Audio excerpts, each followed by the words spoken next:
Just replicating that success over and over and over. And, the fact that that happened, however many practices and then however many games, it's absolutely amazing.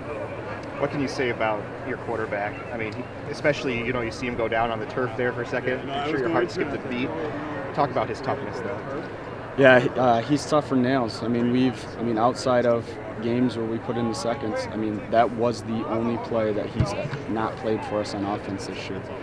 So obviously we run him a lot, we throw him, he throws a lot. Keys are on the bus. Kid's tough. I don't think he gets enough credit for how tough he is. And obviously, his numbers, what he did for this team, to be who we are, we need to have a good quarterback, and Jake was unbelievable. He had the best, from a touchdown standpoint, he had the most we've ever had in our history. So he's an unbelievable player, unbelievable leader. The way that he leads, not by only his actions, but pushing guys, encouraging guys, no matter who it is. We're definitely going to miss him. Did anything need to be said when he came off the field for that one play, or did you know he was going to go right back in? I knew once he was laying down there and it was just a stinger, I knew it was going to be a one-play deal.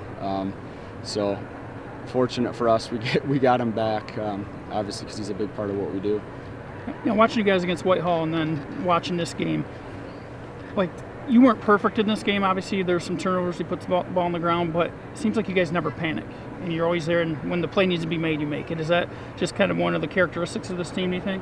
Yes, hands down. This is just one of those teams, and I know there's a lot of them out there that, no matter what the situation is, no matter what the moment is, there's never a panic. They just continue to rise to the occasion, and we felt that.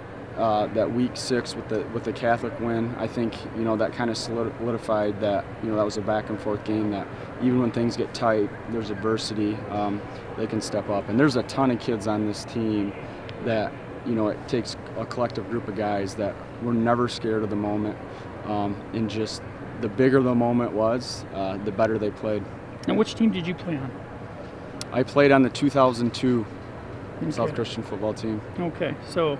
Are you any comparisons coming out of that or not? Obviously. Of who's better? Yeah. Well, I played on that other team, so I got to say we're better. We lost our first game. We had 6 turnovers, and I'll never forget it. Our coach, this came out years later. He's like, "This is the worst South Christian football team I've ever had." And then we rattled off 13 in a row. But obviously, these guys, 14-0. It's hard to argue that they're not the best. And feather in the cap for the defense, too, getting the shutouts. Just talk about the overall scheme today and the execution.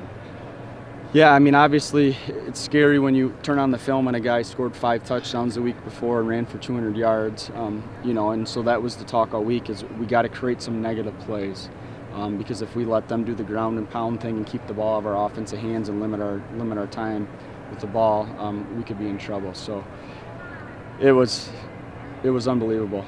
Our guys executed exactly what we talked about. Flew to the ball. If you watch and it's not just one guy. There's multiple guys flying to the football, and it was just one of those performances. Similar to what your question about, do you anticipate winning it? Never. I would have never bet we would shut them out, but we did. You guys' length creates a lot of problems, I think, on defense, doesn't it? Yeah. Because guys can't engage. Yeah. Seems like. Yeah, we're tall, 6'4" and 6'5" out there. Middle linebacker that's 6'5", which is kind of crazy.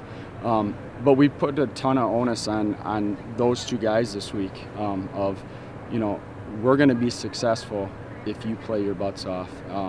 And they were great. And then we needed our safeties to come flying down. That was a big part. And if they wouldn't have played well, we could have been in trouble with that outside zone that they're running. And they played phenomenal. So, any more nerves as a coach than as a player? I think I was more nervous as a coach. I think when you're as a player, at least in my experience, I never really got that nervous. It was kind of it was another way to hang out with your friends and play the game you loved.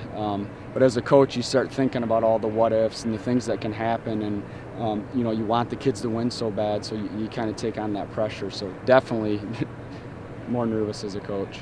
So it must feel a little more gratifying as a coach to win a state title. Can you talk about that? Yeah, I would agree with that. I think you appreciate, and obviously it probably comes with age, you just appreciate what it takes for it to happen. You know, when you're playing, you know, you're just doing your thing. But you know, from the support of the fans, the staff, the trainers, you name as many people that it takes for this to happen. There's just a lot more appreciation and understanding that like it doesn't just happen every year. It takes a lot of circumstances to go your way, and yeah. Thanks, Coach. Thanks a Appreciate lot. it. Yeah.